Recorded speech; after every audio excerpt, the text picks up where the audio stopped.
Everyone, how are we doing? That's it. Everyone was like... I'm glad you guys are doing good with all of the rain. Thank you so much for coming out today. It's going to be a really great day and hopefully a lot drier by the end of it. I'm Simmone. My pronouns are she, her. I am the chair of this panel. I work as a community organiser at the London Renters Union, and outside of that, I'm a full-time party girl. Thank you. Shout out all the party girls and party people. Today, we're on a panel called Community Resistance for Self-Determination. And I've got some incredible panelists with me who I happen to know, all of you, which is so good. And I'm so excited for you guys to meet them and hear what they have to say. So I'm just going to briefly introduce them before they do their own introductions, and we'll get straight into it. So the first person I'd like to introduce is Javie, right at the end. And Javie is a British-Chilean illustrator based in London. Alongside illustration, she is a designer for migrants in culture and the co-chair for Save Latin Village, currently on hiatus. Javie finds a lot of joy in blending both art and community organising, designing ways that uplift the imaginations and voices of diasporic communities in the UK. Organisations that she's a part of is Migrants in Culture, Save Latin Village, Resistance is Our Mother Tongue. Can I get a huge woo for Javie? And then the next person is Mumtaz. So Mumtaz is a community organiser and workshops facilitator based in London. She is a member of No More Exclusions, which is a grassroots Black-led, I love that, an abolitionist organisation working towards abolishing school exclusions and segregated learning through racial justice. Her organising centres Black and Palestinian liberation and all of the intersections necessary to achieve this. And give it up for Mumtaz, yes. And then next to my left is Sara. Sara is a community organiser, youth worker and educator who reimagines, explores and collectively builds transformative educational programmes and practices. Sara is involved in movements across the UK, rooted in anti-imperialist, anti-capitalist and abolitionist practices.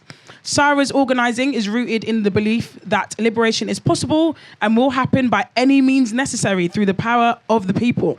Organising base, No More Exclusions and the Forefront Project. Can I get a huge whoop for Sara? Amazing. Last but not least, we have Huda. So Huda is the co-creator of Palestine Action. Yes, big up Palestine Action. She's been in the Palestine Liberation organising space for years. I'm going to say 5 or plus. 10. Literally since birth. Huda is also Palestinian, so it's very real. And is just a campaigner, organiser, is an incredible friend to me as well. And yeah, I don't know if you want to add any more to your bio. Amazing. Cool. We're going to get straight into it. I will actually start with you, Huda, just to introduce a bit about yourself and your organising work. Yes. Oh, well, she did such a great introduction, so I'm not sure how to follow up from that, but I am Huda Amori, and my pronouns are she, her, and as you said, I'm a co-founder of Palestine Action, so we take direct action against the Israeli weapons trade, and we've been doing that in this country since July 2020. And now more than ever, it's never been more important to take concrete action in solidarity with the Palestinian people. Before starting Palestine Action, I was involved in different forms of organising, as you mentioned, around Palestine, boycott campaigns. But really towards 2020, I started to realise the futility of continuing with the same methods and appealing to the same oppressors to create those changes. And that's when I started becoming very active in taking direct action. Thank you so much for that. I'm going to pass it on to Sara.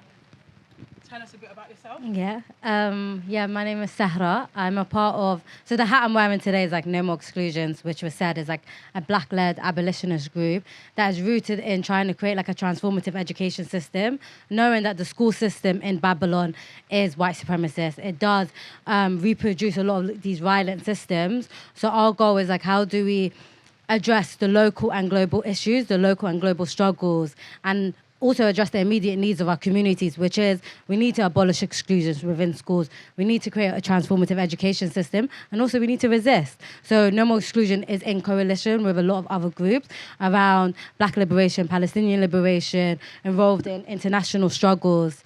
So that's No More Exclusions, and that's our organising that we do. I can't lie, I have nothing to add. Yeah. Okay. Your bio was great. Yeah, you said it. Yeah.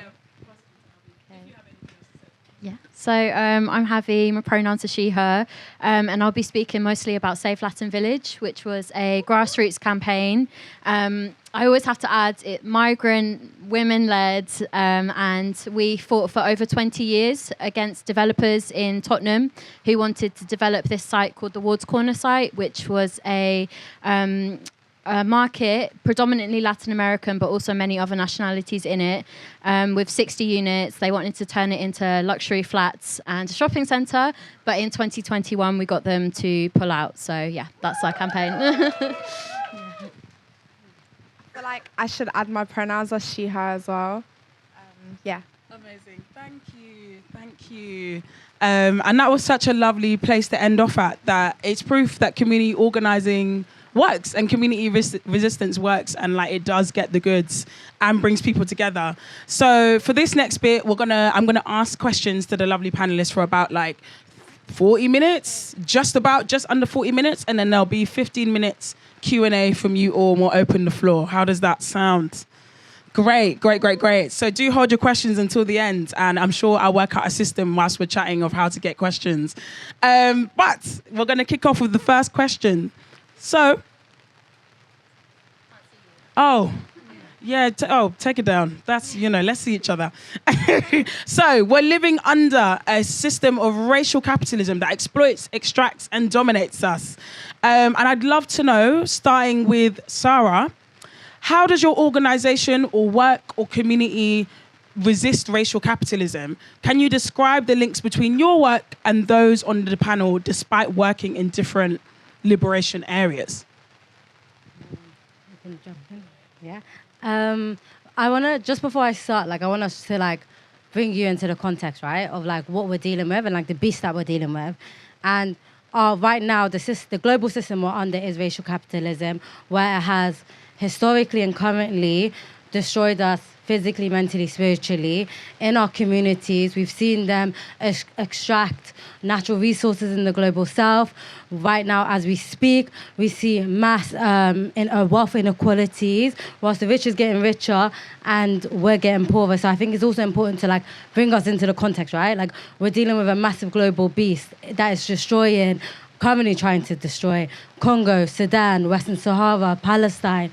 In the UK, we see incarceration increasing to a point where young people in schools are having police enter their classrooms. So I think it's important as we talk about racial capitalism, we understand that this is a global system that we're trying to resist. And we can resist. And what we're doing in No More Exclusion is actually we can resist by community, right? We don't have to rely on the oppressors to liberate us. Actually, our communities can liberate us. So that's our fundamental, right? We're not trying to wait for people to save us. So we're rooted in resistance and we're rooted in direct action. And No More Exclusion started 6 years ago on the basis of actually young people, specifically racialized young people, are being harmed in the education system, right? They enter the education system at the age of 4 years old, a little bit early if they go to pre-nursery.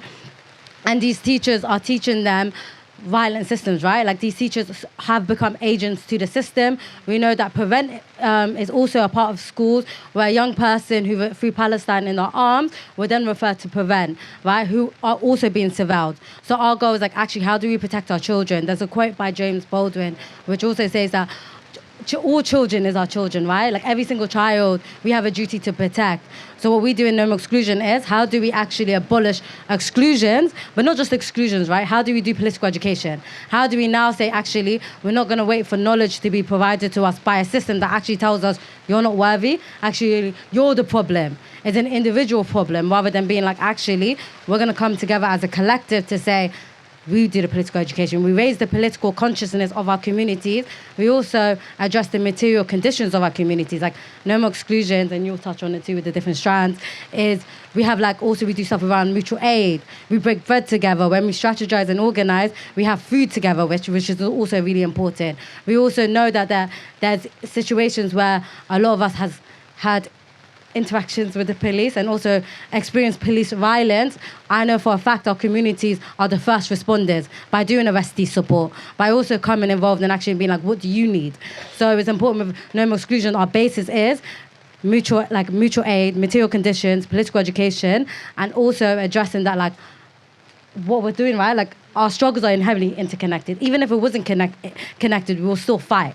If one person's oppressed, we also know we have a duty to be like, no one should be oppressed. So our struggle around here, around Palestinian liberation, we're part of coalitions that does direct action. We've been doing direct actions, no more exclusions, been involved in a lot of direct actions for the last couple of months, where we say actually, it's not issues. We're not trying to fight issues within just Babylon. We also need to also address what's happening in Kenya right now, where we have youth who are uprising against the state that's connected by imperialist corporations. So to answer your question, how we're resisting no more exclusion, it's like we're part of community. We are community. And you can go into more depth about like the different strands and what we're doing.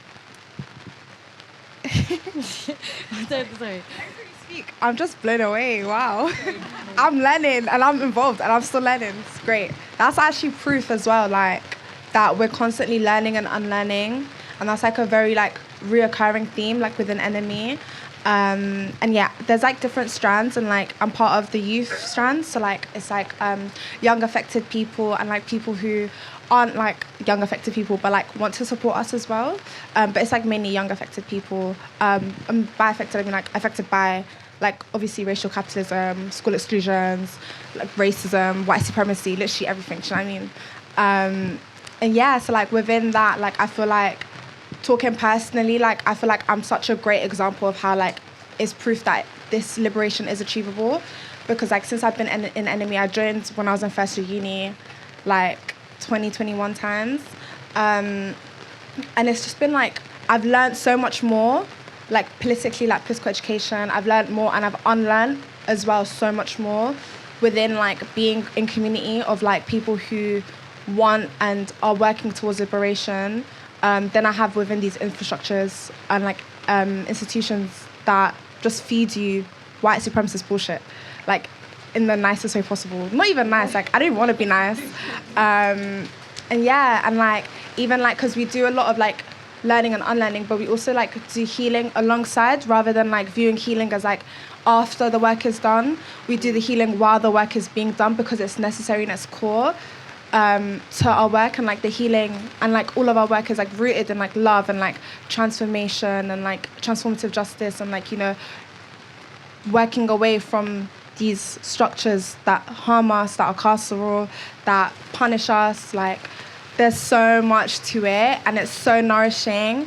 And I feel like when we talk about racial capitalism, like as much as we talk about how much we're fighting it, how much are we looking after ourselves because of that as well, and like working and building other systems that move away from it, that are nourishing us too. And I feel like this space as well is like another wonderful example of like how it is possible. Because I feel like a lot of abolition work like is use your imagination to see something, but like you can't really see it because you're using your imagination, so you're just like seeing something. But then like we're building, and like whatever we're building is working towards that, and like it's proof that we did imagine this. Like Noni and Guppi, I think Guppi, right? Yeah. Imagine this space and it's been created. Do you know what I mean? So it's like we can imagine a world where we're just all free and liberated, and there's joy and there's none of this like harm happening. And like we're imagining it right now, like we're imagining it because it's gonna happen. Do you know what I mean? So it's just so nice, like it's great vibes. I think I answered the question. No, you did. You actually gave a brilliant answer. Thank you both so much. I wanted to open up and see if Javie or Huda have anything to add to this question. What was the question? So the question is, I can go back up, is how does your organisation or work or communities resist racial capitalism? I'll start with what we are fighting in terms of racial capitalism, because the resisting thing, I think, is our main thing. So I could be here for a while, but. And so for Palestine Action, what's crucial is targeting. Our main target is a company called Elbit Systems, and they are the biggest Israeli weapons manufacturer. But I want to put that in context of the Zionist regime as a whole. And in order for the Zionist regime to prosper, they had to colonize our lands, steal Palestinian land, and force us out of our homeland and ethnically cleanse the people there.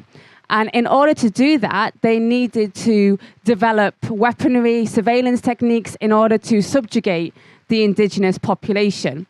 So companies like Elbit Systems' whole business model is built on the subjugation of Palestinian people. They will develop new weaponry, test out new surveillance tactics, all upon the indigenous population of Palestine, and they will often market these weapons as battle-tested as a result. And that's why the Israeli weapons industry, how it positions itself in terms of the global arms trade, because they are able to use Gaza, as we're seeing right now, as a literal laboratory for their weaponry. So they are using not only are they complicit and arming the ongoing genocide of the Palestinians, but they are also using this genocide as an opportunity for them to position themselves and position their new weaponry on the global arms trade. And because of them being able to use Gaza as a laboratory, they will sell weapons to other countries across the world. They will sell to other repressive regimes, and also the British government will buy these weapons. So for us, not only is it important that we tackle and disrupt the flow of arms from this country to the Zionist regime directly, but also that our country, that this government should not be purchasing any Israeli weapons, because if you're buying them or selling them, either way, it is just as lethal and part of colonizing the Palestinian people. But ultimately, there is no way that Elbit as a company can be improved, because the whole basis is based on the destruction of Palestine. So for us, we take direct action to shut Elbit Systems down. And the reason that we have chosen to take direct action, I'll speak from a more personal point of view. As I mentioned before, I'm Palestinian and Iraqi on my mum's side. And so I grew up being aware of the reason that I couldn't go back to my homeland, and also the complicity of different institutions within Britain. And as I got older, I got more involved in campaigning, and whether that was student organizing or organizing in my community. And eventually I got, after university, I got a job at an NGO who campaigned for Palestinian rights in this country. And, one of the things I would do would be lobby MPs, which, if you have done it before, is an extremely painful task to do. And, you'd be asking these people and giving them the facts and the reasons and the reports about why we shouldn't be selling arms to Israel, why we should have a two-way arms embargo. And they just couldn't care less. And then you start to realize that the institution is going to keep replicating itself. This country has been complicit for 100 years in the colonization of Palestine. And the establishment and the oppressors are not going to change that. And we've seen incredible amounts of organizing in the past year, but also for decades on the Palestinian issue. And so for me, rather than begging the same institutions and the politicians and the oppressors to change their ways, I decided alongside my friends, that's how we started Palestine Action, to just go straight to these arms factories, go straight to their offices, occupy their roofs and destroy many of their weaponry and the machinery that they were using to make these weapons. And that's and we've been continuing to do that, take direct action against the Israeli weapons trade ever since. Thank you so much. Javie, do you have anything to add to this question? Could you remind me? So the question is, how does your work, community and organising resist racial capitalism? Okay. Yeah. So I think Save Latin Village's aims were really specific, because the kind of thing that was affecting our community and continue to affect our community the most is gentrification. So a lot of the time when we hear about these things in terms of like our institutions, like councils and so on, talking about it, they'll use terms like regeneration, they'll talk about up and coming areas, but actually what we were trying to resist is that very thing, and like be really explicit with what it actually was. And I think like what's kind of like maybe some important context is I was trying to find how many Latin Americans are actually in the UK, and because we're so underrepresented and because there's so little data, even though we're one of the largest growing ethnic groups, I was like asking my friend that works at Clout, which is basically like a coalition of a lot of Latin American organizations, and there's nothing concrete. But the best I've got is that there's 450,000 people currently, well, this was from 2020 here, that were born in Central and South America, and this most likely omits the Caribbean kind of communities too.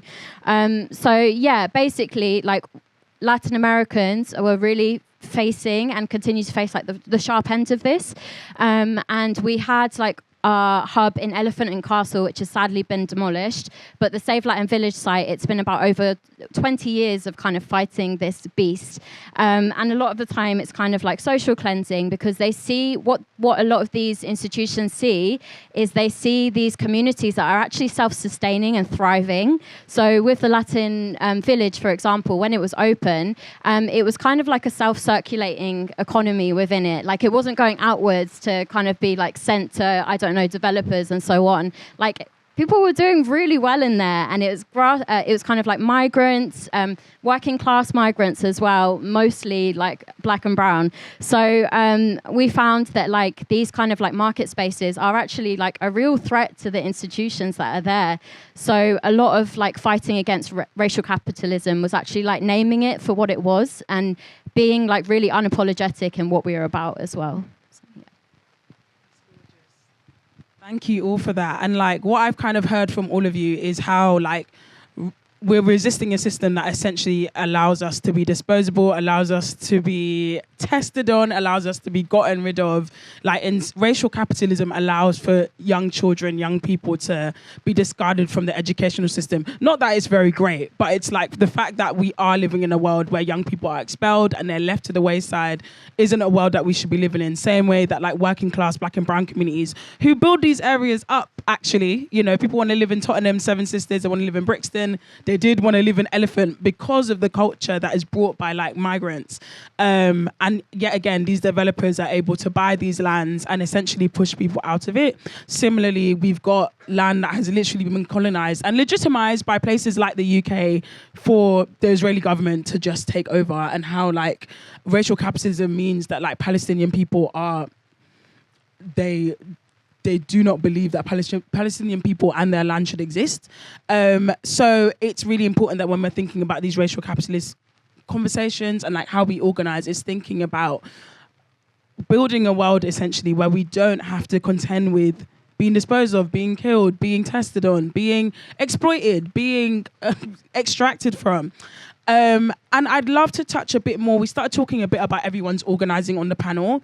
And like a huge part of organizing is making these conversations live for people. It's making, when you talk about racial capitalism, I think people may not necessarily think that they have something to say on it, but it's when you start talking to these people about the lives that they live, like why exactly are they coming into such harsh contends with the police or the border force and their own personal experiences with the state, then they're like, oh crap, I actually do have a lot to say about this, and I do live in a system like that.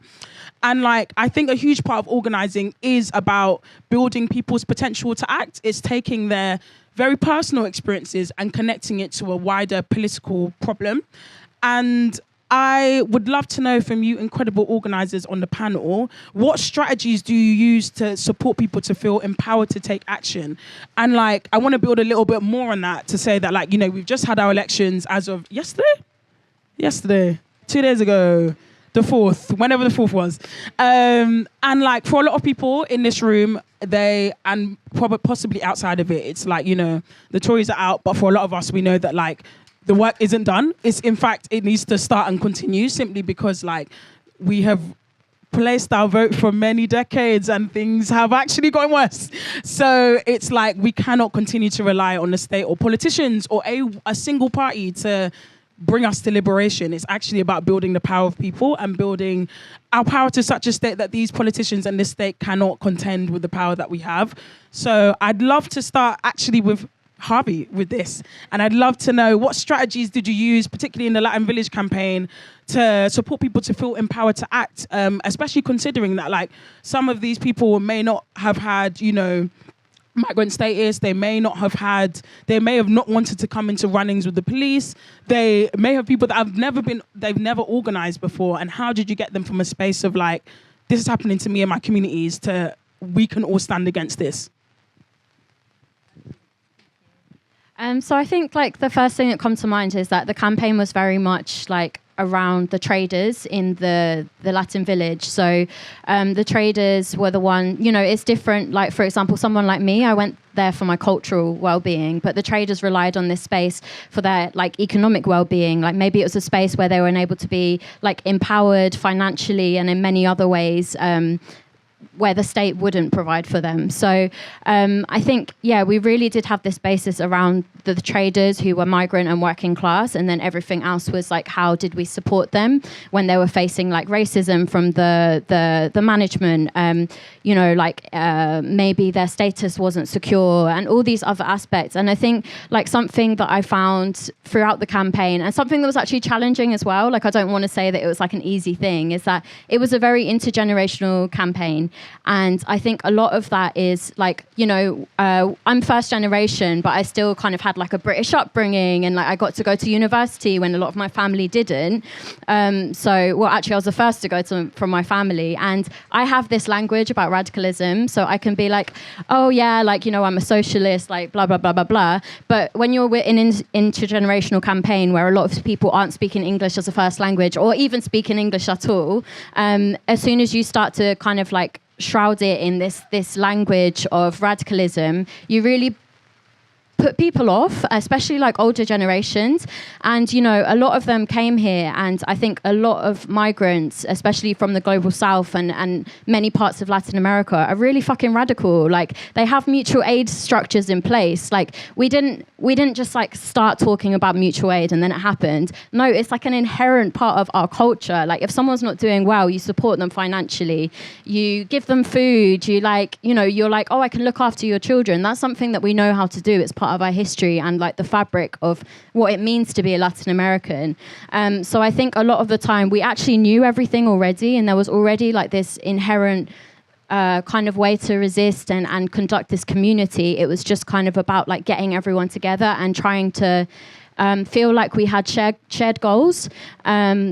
So rather than being like, yeah, we're doing this really cool radical thing, it was like, how do you need support? Like, what can we do? And I think, yeah, we had all the tools that we needed. It was just a case of kind of like bringing it all together and also like making the wider community understand that we were here and we needed support. So, yeah, I don't know if that answers it, but yeah. Okay. Yeah. I can, and then you can jump in it. So also, one of the things that NME does, actually, the reason we have two people sitting together in a panel is we believe in collectivity. Like a lot of the state that we're under banks on individualism, right? Banks on like an individual activist, an individual organizer. And what we're trying to do in NME is like, actually, how do we disrupt that, right? How do we have like two people sitting in a panel? If we need three people to sit in a panel, and then also redistribute that knowledge. So also it's important to set the context of why there's two people from NME sitting. And also what NME does essentially is how we empower it, similar to what you said, is also saying that like the seed has been planted, like the organizing has happened, right? And what we're doing is we're just watering it. And even when we talk about like transformative education systems outside of schooling, is like the Black supplementary schools existed in the 80s, right? It was education systems in your backyard, in your living rooms, in community centers, in youth centers. So all of this has happened, right? And there was a reason why it's happening. And also the state that we live under, the Babylon that we live under, banks on historical amnesia, like forgetting, oh my God, we're starting something new. We have to start from scratch. So what we do and how we empower people is to be like, actually, you're actually standing on the shoulders of giants. We're actually, people have done it, right? And we also have to honor them, also know that like mistakes were made, and also amazing stuff with successful actions and campaigning and direct action happen. So we set the context in we do internal political education, which is the strand I help out on. It's like the internal political education we do, and also the external political education, right? Like we released recently a booklet called Palestine in Schools, because we also knew that young people were being kicked out of their classrooms, they were being put in isolation, they were being referred to Prevent. So what we said is like, how do we do a community resource book for the community, right? Like we knew that the intentions was the readers are going to be for our communities. It's going to be language that's accessible for young people, and also young people are going to be involved in making the booklet. We had a 16-year-old who came to the political education, spoke about her experiences and doing walkouts in schools, how she's organising. So essentially it was like an intergenerational political education resource. So our goal is how we empower it is to be like,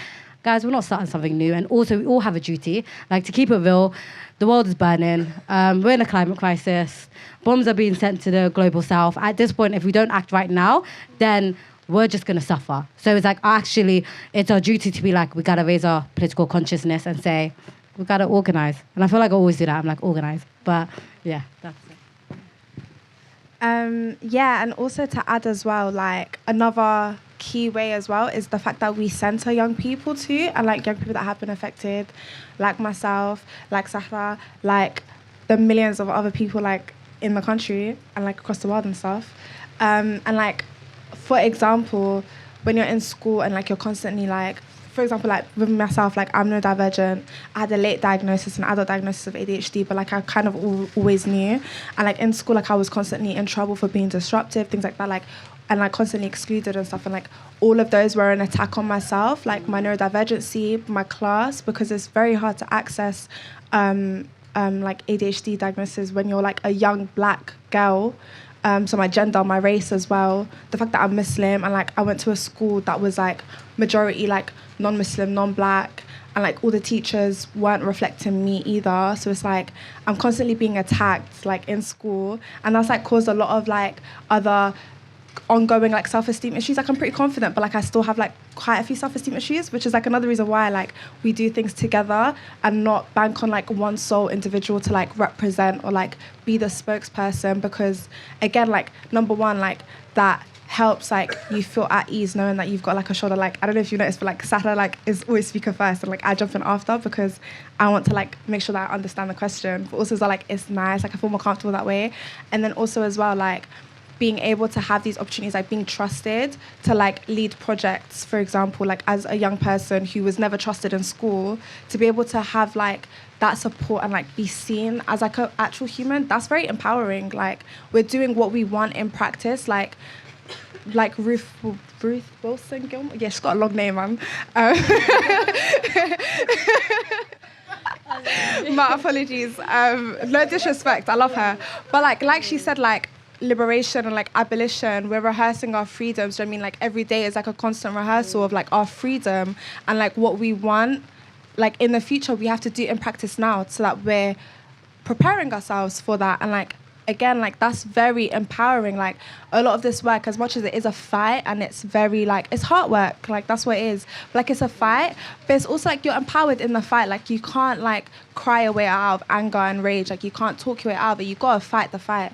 And the way you fight the fight is very important, because like they want us to be burnt out. They want us to be like constantly exhausted, like tired. Like we're juggling full-time jobs, we're juggling uni, we're juggling like coming back to education, looking after our families, like in all the ways, and we're still doing this work because it's necessary for us. That's empowering. But when you have like a strong support system within your communities, like your community is your support system, when you're relying on each other because all we have is each other, that is like so key. And like everyone just like, not everyone, but like most people like to like just float over that, but it's like, how can you float over it when that is it? Do you know what I mean? So it's just like so key, and it's so like empowering, and like just so like all the good things. Yeah. Thank you so much. Thank you so much. I'm going to repeat the question because, you know, we've been... I remember, because you said it 3 times now. Perfect. Yeah, actually, I think, you know, part of the question about how do you support people to feel empowered, I think for us, it's almost like people feel disempowered when they see what's happening in Palestine and when they see the ongoing genocide, and have been going out to the marches and, doing what the kind of system tells you this is what you're supposed to do if you want to create change in society, and are feeling extremely frustrated, upset, and, heartbroken at what we're seeing happening in Gaza constantly. So the whole process of seeing that is extremely disempowering.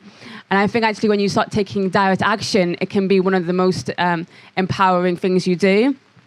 And from a personal perspective, when I started taking direct action, I felt like I was liberated, because even though I understood that, I'm probably going to end up being arrested at the end of this process, or when I get off this roof, the only way I'm getting off is by being taken to a police cell, because no longer did I have to ask someone to stop killing my brothers and sisters in Palestine.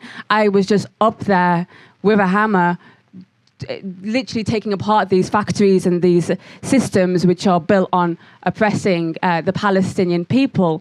And that in itself is extremely liberating and empowering. Not that that's the reason that we do it, but you can't deny that the process of direct action is kind of what keeps you sane.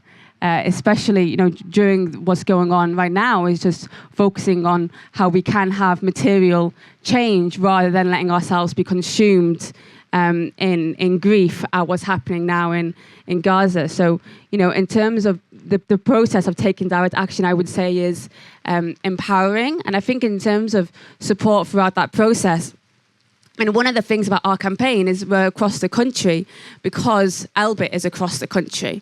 And to be honest, I wish Elbit wasn't in any city, but sometimes they place themselves, in cities like Leicester, in places like Oldham in the north, and in very diverse communities. And I do think, are they stupid as hell to put these factories in the most diverse city in this country, in Leicester? And you can see how those who are taking direct action, how the communities are coming out en masse when people are taking actions. They come out against these factories. When there's trials going on, it's the community going to the trial. I was on trial at the end of last year for 6 weeks, and the whole trial process, it takes they adjourn trials a lot, and so there's a lot of delays and things like that, and it can be. Actually, it can be quite a stressful thing to go through. Actually, when you're in a trial, you realize that it's quite boring most of the time. So it takes away, there's so much anticipation, and then you sit in there and you're literally just bored to death for half of the time. But there were so many people coming in and out of the court, bringing food, bringing coffee, people doing workshops outside. So actually, at the end of all of it, I didn't miss being on trial, but I missed the community that you built around it. And so many people that came to the trial and saw the whole process were then like, I want to get involved and I want to take action, which you wouldn't expect to happen. But because they can see that actually, we are in this together, and we do rely on the support from communities to come out to the police stations, to come to the court, and also, to continue the fight in local areas, as we've seen in. So I mentioned Oldham before. It's a huge Kashmiri community there, and they were very angry to find out about the Elbit factory existing there, and that was forced to shut down for good in 2022. So actually we saw how direct action and community mobilisation managed to successfully shut down their local Israeli weapons factory. Thank you so much, everyone. We might have just enough time for one more question, but I wanted to touch a little bit more on what you've all been saying around this, and that for a lot of people, some hands up if you guys are already in action groups yourselves.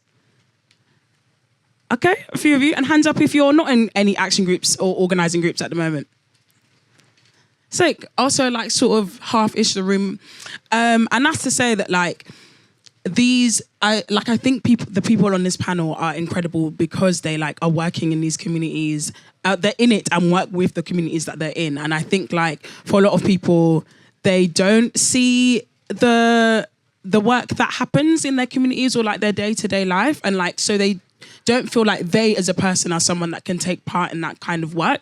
They might see the people on the panel and be like, oh, that's them, those are the incredible organisers that are doing that work, and it's not really my place to do it because I am new to the movement, or I'm new to actions, or I'm new to campaigns, or I'm new to even speaking to people in a political way. And I'm hoping that the answers that they've given on this panel like show you that it's actually entirely possible to start today. It's entirely possible to start tomorrow, as soon as possible, with getting involved in organising work, because like every day, as Mumtaz says, we're rehearsing our freedoms. As Ruthie Wilson Gilmore says, our queen, our anti-carceral queen. So it's important to rehearse these freedoms by getting involved in what our future looks like, and our futures will have us in it, and like we have to work towards that. And like for the last question, we're going to end on like a more like, I don't know, hopeful liberatory note, and unfortunately, you all have about like 2 minutes to answer this before we go into the Q&A. But that is to say that like in these movements, people can paint the dream of a liberated life, economy as very lofty. When people talk about liberation, they talk about abolition, people are like, oh, there is no way prisons can't exist. There are too many bad people in this world. Or they might be like, there's absolutely no way we can live in a world without prisons. There's absolutely no way we can live in a world without settler colonies. There's absolutely no way we can live in a world where people aren't exploited or extracted from. And so when people talk about these things, we need to combat them with the actual reality of community organising, and that like every single day, people in communities are doing this work. People like you and me are doing this work. And so when we show that the impossible is possible, we confront people with concrete opportunities to join us and take a stand. And like hearing from the examples on the panel, it's like people have literally gotten up in their communities and they're like, we're actually not going to have this anymore. We're going to fight back against these powers. And it's like, we can all do that. So I'd love to know from all of you, what is a resistance movement from the past or today that inspires you, and why? How do you think this movement connects political action and resistance organising to our vision of an economy built on care and liberation? And for this one, I'm actually going to start with Huda. Okay, I'll try and keep it short. I think for me, a key thing is seeing how Palestinians on the ground remain resilient and continue to resist and support one another throughout fighting for their liberation. But I think something more kind of easy to compare to what we're doing now, and a direct inspiration in terms of tactics, is one example, one action. There's a few things, I'm just going to choose one. I don't know if you've heard of the Raytheon 9. So this was in Ireland, in the north of Ireland, in a town called Derry, extremely pro-Palestine place. And they had a factory there. I think it was a Raytheon factory, hence the name Raytheon 9. And they were making weapons to be used actually during Israel's invasion of Lebanon during 2006. And they went inside the factory, and they had a local campaign against this factory for quite a long time. But during the bombing of Lebanon, they went inside the factory and they completely tore it apart, and they were throwing weapons out the window and just destroyed the whole place. And they ended up going on trial. And based on the defensive necessities of acting to save lives, they were found not guilty. And then 9 women did exactly the same thing a couple of weeks later. And after that, the factory was forced to pack up and leave town of Derry. And I was actually honoured to be able to meet them when I went over to do the Bloody Sunday March in Derry, where they commemorate the killing of the people in Ireland by the British during the uprising against British colonial rule, and it was great to be able to share stories and also to see how we can take inspiration from people who just got up one day and said enough is enough, and I'm not going to wait around and let these people build weapons in front of us, which are going to be used to kill people across the world. That was gorgeous and very timely. Thank you, thank you, thank you. Who out of you three would like to go next? If you have anything to add. I'm like, 2 minutes is so hard because I'm such a nerd. I'm like, I can list so many. But I was actually going to go and say, also, the Palestinian resistance on the ground has globalized the Intifada. Like, actually, they've taught us steadfastness, as like how to be steadfast. But I'm going to do a different one, which is currently happening now, is Kenyan youth are taken to the streets and uprising against the government who has proposed to raise the taxes, which is connected to the World Bank and IMF and being indebted to imperialist forces. And also the Kenyan youth set parliament on fire. That is actually, I don't care. Like, I'm probably on Prevent anyways. But it's okay. And I think that's very symbolic, right? To say, actually, we're not going to wait for us to be liberated by the state, right, that is cooperating with imperialist forces. Actually, we're going to take it to the streets, and we're going to teach us actually what it means to constantly actually take it to the street. Every single day they've been taken to the streets, organizing, right? Strategically organizing. I think for me, that's also have given me hope to actually, like, the Global South has set the precedent of how to actually organize. And it's for us to follow suit and to be like, we're actually in the belly of the beast and we need to actually starve the beast so they stop harming the Global South, which is first and foremost. And also, historically, guys, we have the Algerian Revolution, we have the Haitian Revolution, we have Burkina Faso as an example. And I'm saying all of this as not a way to be like, there's so much to learn. Actually, this is our blueprint to be like, let's learn it. Let's actually learn from the tactics and then utilize it. And last thing, just one small thing about organizers, right? Like, there's organizers and there's just other people who are not organizers. Actually, we're all organizers, and I've been organizing for many years, but I'm also still new to this. So it's also that humility part to be like, we're all learning and we're gonna keep making mistakes, but I'd rather make mistakes and organize than not organize and suffer from the state. So yeah, so that's me. Kind of like you both said what I wanted to say as well. Just wanted to add as well, like, it was Algerian Independence Day yesterday. Big up Algeria.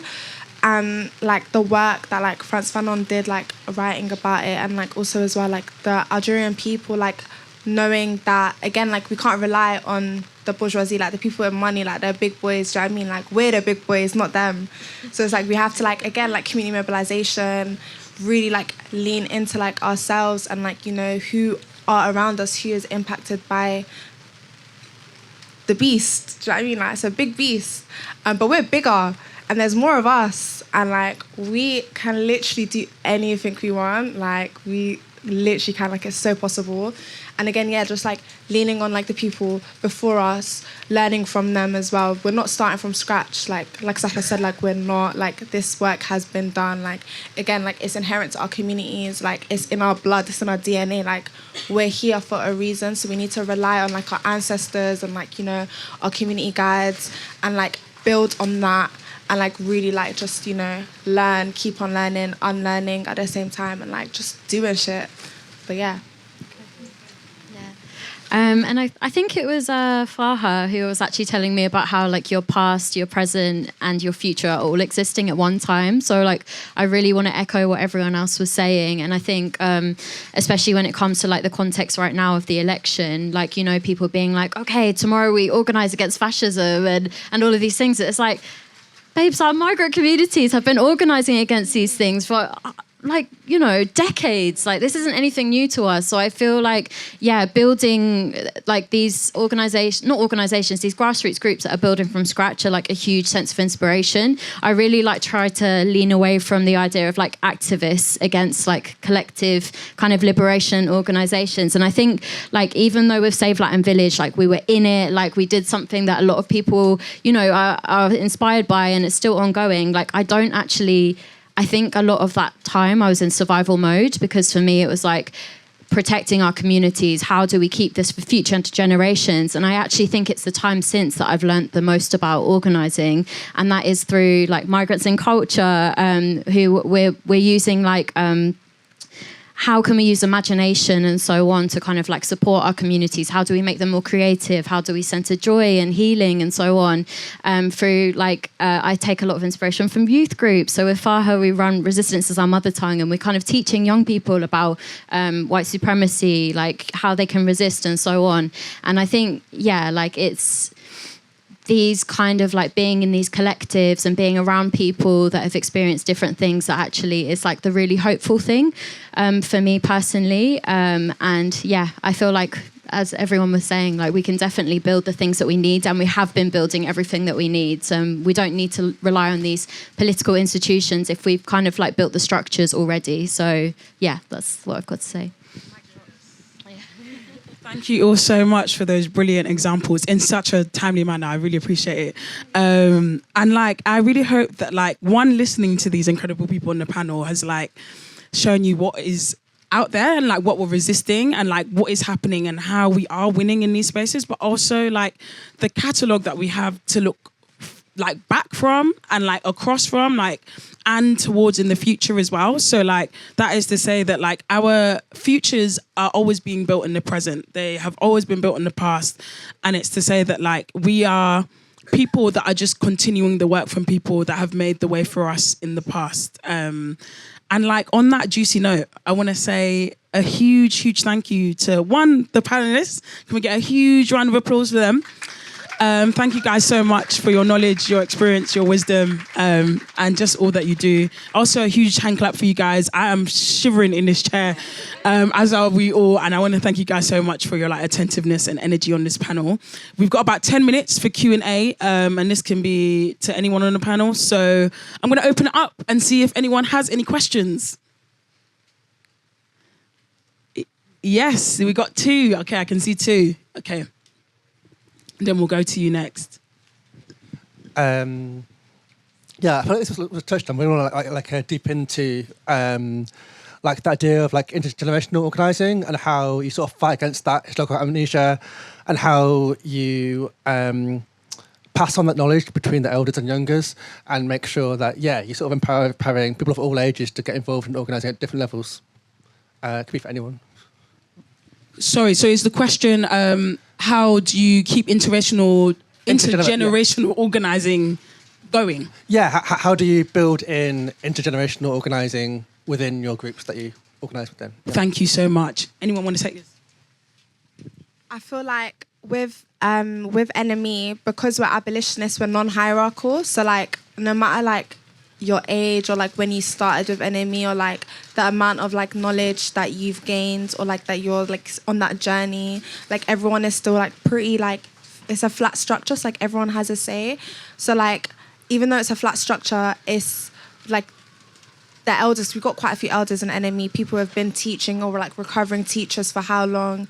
And we've got like so many like young people as well who have been like constantly affected by these systems. So like we really learn from each other. And I feel like having our strands, like we have different strands as well, really helps to like build that knowledge as well, because like they're like more focused on like specific issues, like for example like curriculum and teaching, and then like we've got like the parents and like parent like voice, and then we've got like researching and things like that. So like we've got strands, and like anyone can join them, even if you're not like particularly like you're not the like the name of the strand. Like if you're not like a parent, you can still join, do you know what I mean? Because you want to, like there's that level of like wanting and then knowledge sharing and really like learning from each other. And like obviously with like having elders and NME, like it's really nice like learn from them, but at that same time like people learn from you as well. Like especially like me, for example, like I didn't even know what abolition was until I joined NME. Like I knew it as a feeling, not as the word, like because a lot of language is gate kept, do you know what I mean? So like when you're in those like these institutions, you're not really taught the language that's necessary to be able to like understand your oppressions better, but you know it as a feeling. And like knowing it as a feeling and having that feeling validated and then having that knowledge shared between each other, like because of the flat structure, is really nice, because like no one's a boss, if that makes sense. Like no one like knows everything. Like we all like are still learning. Like we don't claim to know everything in general. So it's nice. Like it's very like key. Thank you so much. So for me, I feel like the really simple answer is food. Just have like hot food. And I'm not talking about like, with my friends, I talk about like Pret sandwiches are terrible. Like they're not going to sustain a revolution. Like you need to have like good culturally specific food. And I think you just like I found that like if you just have a space where people can come and there's no expectations of them, and you actually take the time and energy to just get to know people, then you can build more solid movements. But because I think, a lot of the time, like especially with Save Flat and Village, it was like we're not just fighting because we like to suffer. Like that's not a thing that we enjoy. We're fighting because we know the kind of like culture and joy that we're protecting. So I think a lot of the time, just having like a plate of food is like a really easy and like tangible reminder of why you're there, and it's something that everyone can talk about too. So yeah, that's my. Thank you so much. I hope that answered your question. Amazing, thank you. We had a question over here, person in the navy blue coat and red bag. Thank you all for, really, really wonderful panel. I feel like the last comment that you said, I think, Javie, is that your name? About, I guess, the survivalism sometimes of our movements, but also the space for imagination. I think that's like a tension that resonates a lot with me. I think sometimes you work with people in my organizing, for instance, that like have very in front of your face like existential problems with like housing or migration or what have you. But at the same time, we do want to like hold space for these like longer, I guess, futures that might not immediately get people problems solved, but also think about what are the longer term changes that we need to see. And I don't think that those things are necessarily opposed, but they can sometimes be in tension, and it's hard to have headspace for them. So I just wonder in your organizing how you navigate that line between the short and the long term.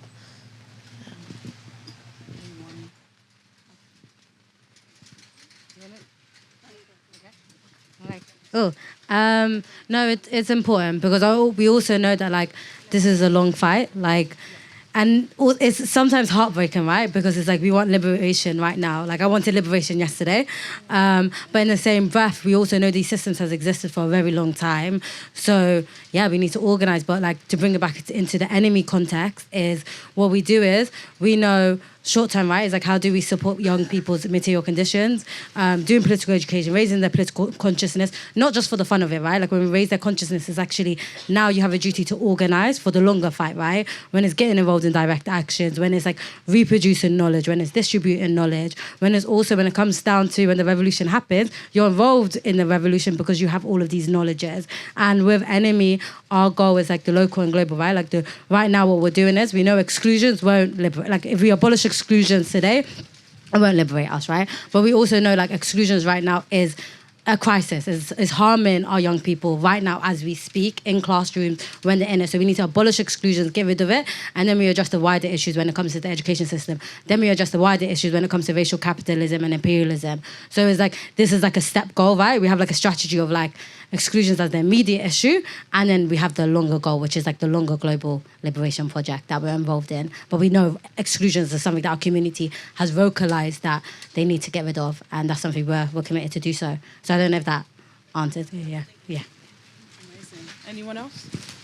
Yeah, I'll just briefly add on that. I think what you said was very powerful actually, and covered the point, because I find it hard to answer that question, because when you think about long term, I struggle to think about long term what's happening in Palestine, because every year that goes on, more and more people are more land is taken, more people are massacred. So there is a sense of urgency.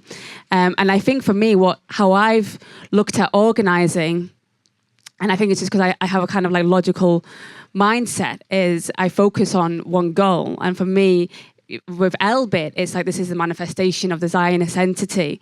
And so this is a way that we can have a direct impact from this country in a global way. And then when that's achieved, and sometimes I get asked, what will you do when Elbit's shut down? And I'll probably just sleep for a few years, at that point. It's such a big task. But the truth is you're kind of looking at that goal. And at that point, a lot of things will be different. When Israel's biggest weapons manufacturer cannot operate at all in a country which is deemed its strongest ally, then what we'll need to do in terms of further organising for the liberation of Palestine, you can't answer that now. It's constantly a journey and something that changes as and when you get to that point. Thank you so much. I hope that answered your question. We are coming up to time. So, unfortunately, we're going to have to end the questions there. 5 more minutes? Yeah, we're not going to start the next session, sorry. You can keep going until about 5:30. Oh, that's very nice. Okay, well, we've got a bit more time. Does anyone have any other questions? Yes.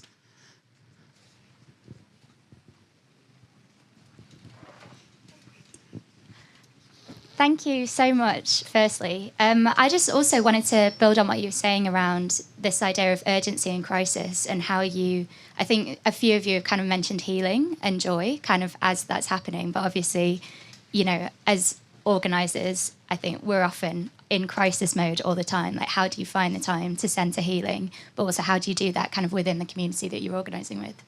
Gorgeous question. Anyone want to take that?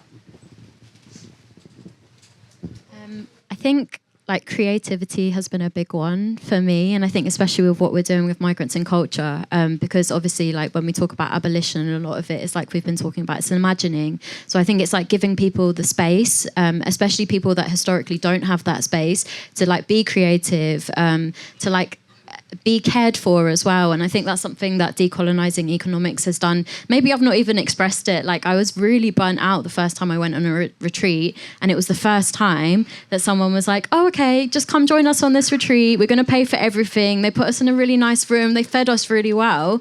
And I was like, I didn't think that that kind of thing was available to me. I didn't think that like we could just rest and like, you know, like spend time to be in community with other people.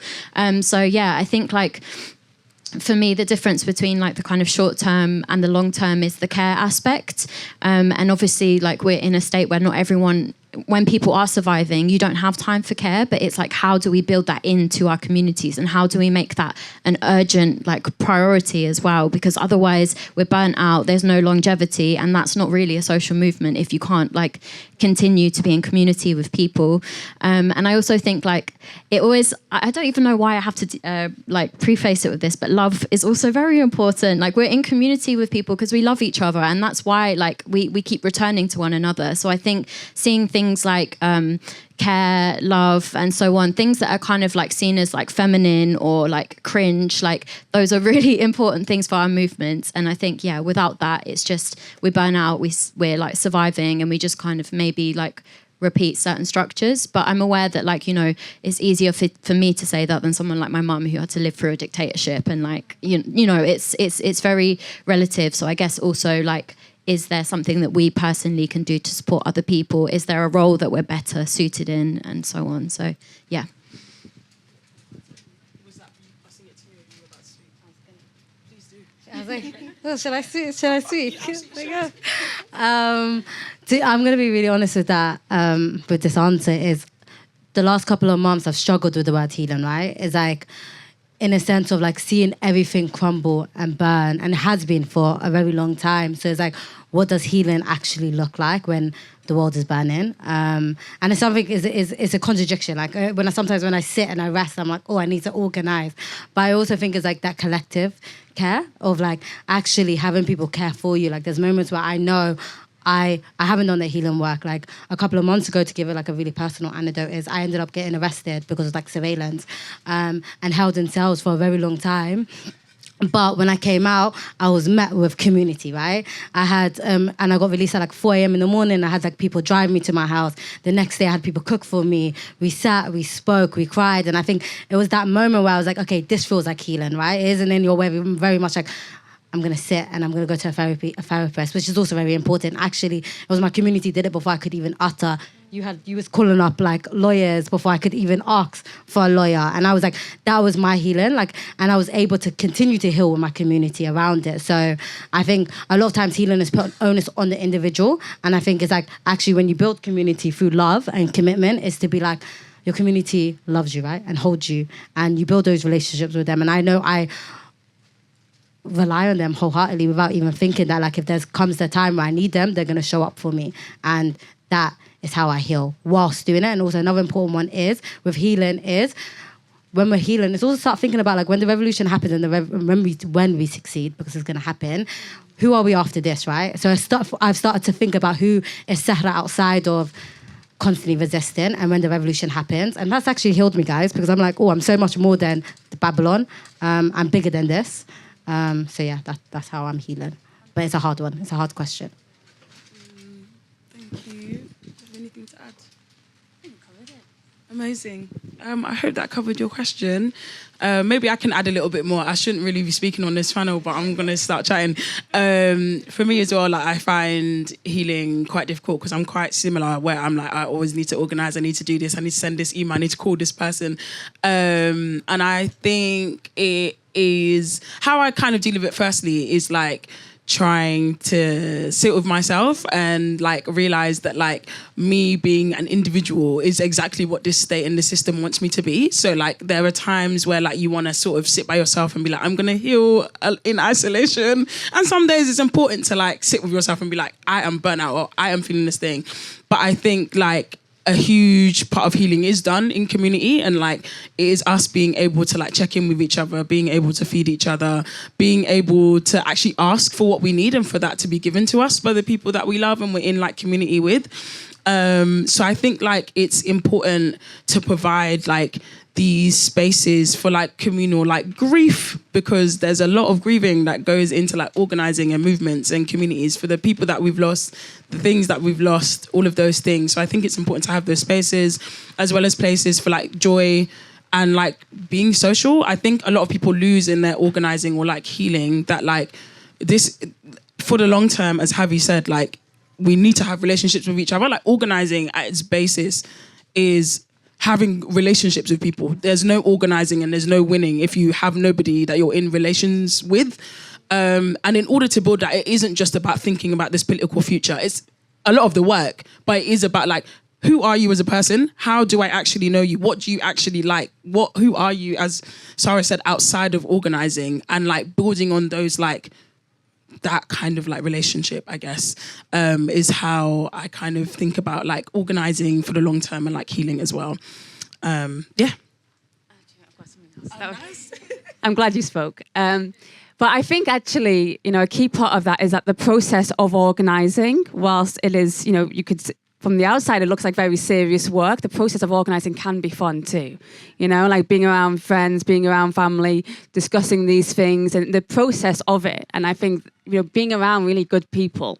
And that's what you end up finding when you know, join solidarity movements and you're part of something bigger, is that you find amazing people who you have a lot of, you know, and a lot of those things which might make you feel isolated, suddenly you're not isolated because you're around a lot of other people who are experiencing the same thing and want to achieve the same goals. And I think that's that can be a source of enjoyment. That was beautiful. I think we have space for one more question. Dun, dun, dun, dun. I don't know if people have been fired up by what's been said in the room, now it's been opened up, or by people on the panel. Anyone have one last question? Even a comment? A feeling? I can see a question in the back. Yes, thank you for not leaving me to beg. Thank you so much. Sorry, this is probably going to sound like a really, really basic question. Nothing is ever basic, and my I don't know dear. if it's repeated, but you spoke about the relationships, you spoke about well-being, you spoke about lots of different things, but where does someone start with organising and being able to engage with the community when they're outside of that? That's not a basic question, by the way. It's actually a really beautiful one, thank you. I don't know if who wants to take this? Just quickly. I think, like, you know, you said something before about, you know, people being able to join movements, and sometimes it looks like there's, like, you know, organisers know so much, and where do people, you know, it can be hard to see it as accessible. But I think the key thing is that everyone has skills in some field or connections, or, you know, even like we talk about intergenerational organising, and like, you know, a lot of older people, not all older people, but a lot of older people have houses and things like that. And, you know, people have things that they can bring to a movement, whether that's writing or organising or just wanting to take action yourself, and different things that people can do. So I think thinking about what is it that I'm, you know, what's my skill, and what movements are out there, and where do I see myself fitting in. And I think sometimes just utilising what you already have, because you've all got something, and those things are very useful for movements. You know, like even like graphic design, video, you know, videography. And I think sometimes people don't realise that you probably already got all of these skills, and movements are probably dying for people like you to join and help out. You know what I mean? So I think just thinking about that.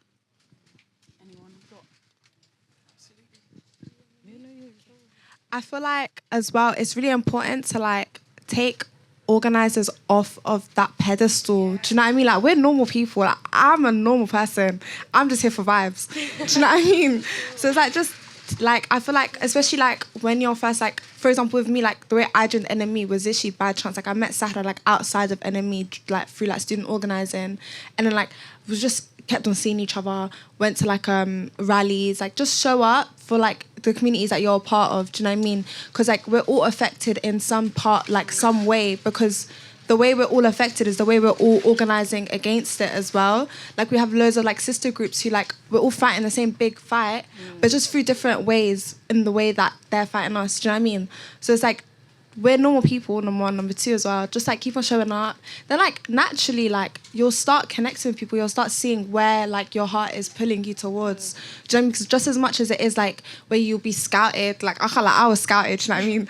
But like it's like one of the ones where like your heart takes you and your feet take you as well. But like your heart takes you, do you know what I mean? And like your feet, you have to keep on moving your feet too. You have to stay planted. You have to like keep on being present, keep on showing up in the ways that you can. Like if you got money, bring your money in. If you've got skills, bring your skills. Everyone's got skills, like some type of skills, do you know what I mean? Like even if you know how to write bids, like that's so important because I don't know how to write a bid for the life of me. I've never attempted, I never want to. People will do it. Do you know what I'm saying? Like there's so many different ways, and I feel like as well, like just reaching out, like people, like organizations and like grassroots and stuff, like we're always posting like where we're gonna be, like, or like we'll have newsletters or things like that, and like just like showing up and like supporting in that way, because we need people to show up to the things that we're doing as well. Do you know what I mean? Because we're doing it for each other and we're doing it for the people because we are the people. I feel like that's very important, and I feel like it's like no one really focuses on the fact that it's a commitment, and it's a lifelong commitment. Like you like lifelong, but then also you can't step back when you don't have the capacity. It's very important to know when to step back when you don't have the capacity, but it's also very important to stay committed at that time as well. Just like trying to find that balance and like just like just being. Yeah. Do you want to add? That's beautiful. No, I think you could, like logistic, like actually like action point is like NME's always looking, right? Like if you're interested in NME, join NME. I know POW Action is always looking for people to join their actions. I know your group is probably looking for people to join, and it's just like sending a message. And also, it's experimental. I'm a part of a lot of groups. I know there's some groups I came in, I was like, oh, that's a little bit wayward. Let me step back. This is not part of my politics. So it's okay for you to join a group and be like, actually, this doesn't align with my principles, my values, and where I see the future and the world. And you can find your community. And now I feel stable enough that I found my community. But I also know in a couple of years' time, if my politics continue to evolve, I might be in a different movement, in a different group. So always share a message. And if you like NME, come join. I love that the organising never stops with you saying that. Also, the London Renters Union is always looking for new members. So if you have housing issues or you believe in housing justice, please come and join. Some other things I would also say, the people on the panel gave like such brilliant answers, is also like using the internet if you have like access to it. Genuinely like when you follow like a group on Instagram, they always say, you might like this group, and genuinely like follow these groups. They always, even if you're not wanting to join that specific group, it will point you to the group that you want to go to. I will come to you, actually. I'm glad that sparked something. And like a lot of these groups share other groups as well on their stories. So you might have followed a group that's like a migrants action group, and they're sharing something about like prison abolition or like shutting down a detention center, and it's like, oh, actually that's the space that I want to be in. So I'd say like, I think it can be incredibly hard when you're outside of the community to start, because you're like, who do I even talk to? Who do I even follow? Where do I even go? Genuinely, you being here today is like the right step, genuinely. And I would say that like, particularly like if you live in London, like there's a plethora of groups, but also outside of London, there's like a plethora of groups that are like just doing their thing and like going to events, searching for things online, talking to people and like seeing what's about. Also putting into Google, like people are like, oh my God, just Google it. But genuinely, like actually like give a Google to things and like try things out, because these groups may show up, whether it's their Instagram or like their website or a Twitter page. Let's face it, a lot of these organising groups, they're not very big on social media. Their last post is like from 2020, but they're still active and you should definitely follow them. So I'd say that.